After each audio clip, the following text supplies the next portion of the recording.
Hello students, welcome to my YouTube channel. तो आज हम एनसीईआरटी का 1.4 नंबर का एक्सरसाइज का क्वेश्चन सॉल्व करने वाले हैं। देखिए, तो सबसे पहले पढ़ते हैं क्या दे रखा है। The concentrated nitric acid used in laboratory work is 68% nitric acid by mass in aqueous solution. What should be the molarity of such a sample of the acid if the density of the solution is 1.504 gram per ml. तो अगर आपको ऐसे question solve करने हैं तो सबसे पहले कोई भी क्वेश्चन हो, आपको जो जो इन्फॉर्मेशन अंदर गिवन है उसको लिखना पड़ता है। जैसे परसेंटेज W/W हमको दे रखा है नाइट्रिक एसिड के लिए, तो हम लिख लेंगे उसको। वो हमें दे रखा है 68%। ओके, नेक्स्ट हमें क्या दे रखा है, तो हमें डेंसिटी दे रखी है। Density is equal to 1.504 gram per ml और हमें मोलारिटी पूछा हुआ है। ठीक है, तो हम अगर मोलारिटी चाहते हैं, देखिए तो हमारे पास परसेंटेज W/W दे रखा है, तो हम सबसे पहले एज्यूम करेंगे। लेट्स एज्यूम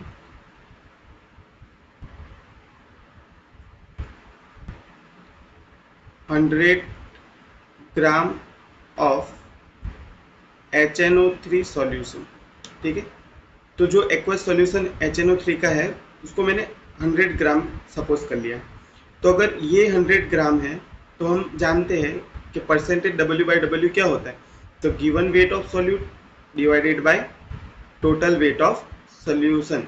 तो अगर ये 100 ग्राम है, सॉल्यूशन अगर 100 ग्राम है, तो if solution is 100 gram then definitely हमारा जो HNO3 है वो कितना हो जाएगा, 68 gram. Okay, according to percentage W/W। Okay, अब हम क्या कर सकते हैं, तो देखिए मोलारिटी क्या होता है, तो मोलारिटी होता है हमारा number of moles of solute per litre of solution. Okay, या फिर अगर ml में दे रखा है तो molarity equal to number of moles of solute divided by volume of solution in ml, और ऊपर आपको 1000 से मल्टीप्लाई करना पड़ेगा। ठीक है, क्योंकि हमें मोलारिटी जो टर्म है वो डिफाइन लीटर के लिए होती है। ओके, तो हम आगे बढ़ते हैं। तो हमारे पास वेट आ गया है 68 ग्राम। ठीक है, तो अगर वेट गिवन है तो हम मोल आराम से निकाल सकते हैं। तो मोल निकालने के लिए क्या चाहिए, तो मोल का फॉर्मूला होता है मोल ऑफ सॉल्यूट। क्या होता है, तो given weight divided by molar weight. ठीक है, तो हमारे पास मोलार वेट नहीं है तो हम वो आराम से कैलकुलेट कर सकते हैं। मोलार वेट ऑफ HNO3 कैसे निकलेगा, तो 1 multiplied by molar weight of hydrogen plus 1 multiplied by molar weight of nitrogen plus 3 multiplied by molar weight of oxygen. तो 1 इंटू हाइड्रोजन का कितना होता है, तो हाइड्रोजन का 1 ग्राम प्लस 1 इंटू नाइट्रोजन का कितना होता है, 14 ग्राम प्लस 3 इंटू ऑक्सीजन का कितना होता है, 16 ग्राम। ठीक है, समेशन आप करोगे तो कितना निकल के आता है, तो ये कुछ निकल के आएगा आपके पास 63 ग्राम पर मोल। ठीक है, तो ये आ गया हमारे पास मोलार वेट ऑफ HNO3। तो लिख लेते हैं। ठीक है, अब हम निकालेंगे मोल ऑफ HNO3। तो moles of HNO3 equal to weight of HNO3 जो हमें दे रखा है, कितना दिया हुआ है, 68 ग्राम, यानी हम लिखेंगे 68 ग्राम डिवाइडेड बाय जो हमने मोलर वेट जो कैलकुलेट किया वो ग्राम पर मोल। ठीक है, तो देखिए, तो यहाँ पे ग्राम से ग्राम कैंसिल हो जाएगा। ठीक है, जो भी आंसर आएगा वो मोल आ जाएगी। तो वो आंसर आएगा हमारा 68 डिवाइड बाई 63 यानी कि 1.079 मोल। अब मोल निकल गए, मोल हमारे पास है। अगर हमारे पास वॉल्यूम आ जाता तो हम आसानी से इसको सॉल्व कर सकते थे। तो कैसे करेंगे? तो उसके लिए हमारा डेंसिटी को हम यूज़ में लाएंगे। कैसे? जैसे डेंसिटी क्या दे रखा है, डेंसिटी हमारे पास होता है वेट बाय वॉल्यूम, ये हमें दे रखा है ग्राम और ये दे रखा है ml में। ठीक है, देखिए डेंसिटी हमको दिया कितना है, तो डेंसिटी हमें दिया हुआ है कुछ डेंसिटी दे रखा है 1.504 ग्राम पर ml। ठीक है, तो अब हमने सैंपल को कितना माना हुआ है, तो W तो हमने 100 ग्राम मान लिया है। अच्छा, सॉल्यूशन के लिए डेंसिटी डिफाइन होता है, तो हमने वेट ऑफ सॉल्यूशन कितना माना है, 100 ग्राम।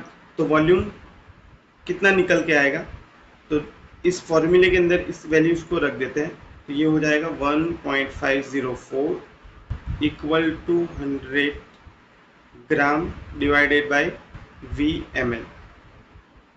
ये VmL को उस तरफ लेकर जाओ, तो ये हो जाएगा आपके पास,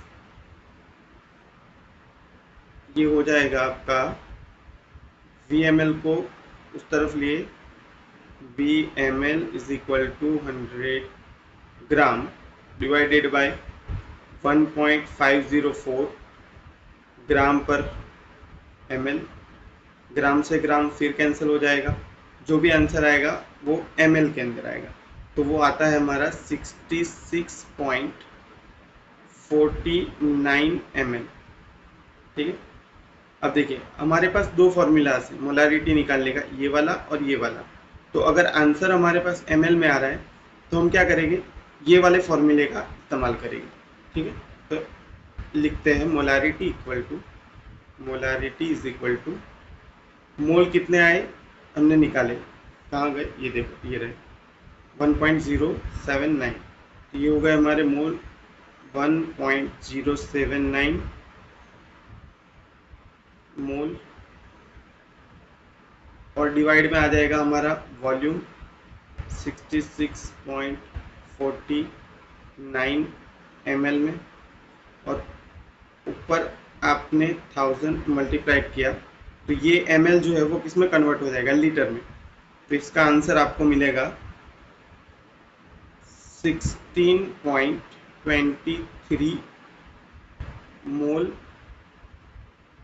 पर लीटर, या तो आप लिख सकते हो मोलार, कैपिटल M लिख दो, या फिर मोल प्रति लीटर। देखिए अब ये हो गई NCERT मेथड, इससे हम NCERT में सॉल्व करेंगे। मान लो कि अगर आपको नीट या फिर JEE के अंदर ऐसा क्वेश्चन आ गया, अब उसको सॉल्व करना है, तो उसके लिए हमारे पास सीधा फॉर्मूला होता है, क्या है कि M equal to percentage W/W multiplied by density multiplied by 10 divided by molar mass of solute. जो भी सॉल्यूट है उसका मोलर मास हम यहाँ पे पुट कर देंगे। ठीक है, परसेंटेज W/W हमें पता है 68%। ठीक है, डेंसिटी जो हमें दे रखा है 1.504 मल्टीप्लाइड बाय 10, और मोलर वेट हमने निकाला था HNO3 का, कितना आया था 63। तो अगर आप इससे भी चेक करेंगे तो आंसर 63.23 मोलार के आसपास आ जाएगा। ठीक है, तो ये हो गया नीट JEE के लिए। अगर आपको NCERT से करना है तो इस मेथड से आपको करना पड़ेगा, और अगर नीट JEE के लिए कर रहे हो तो ये वाले मेथड से करना पड़ेगा। ठीक है।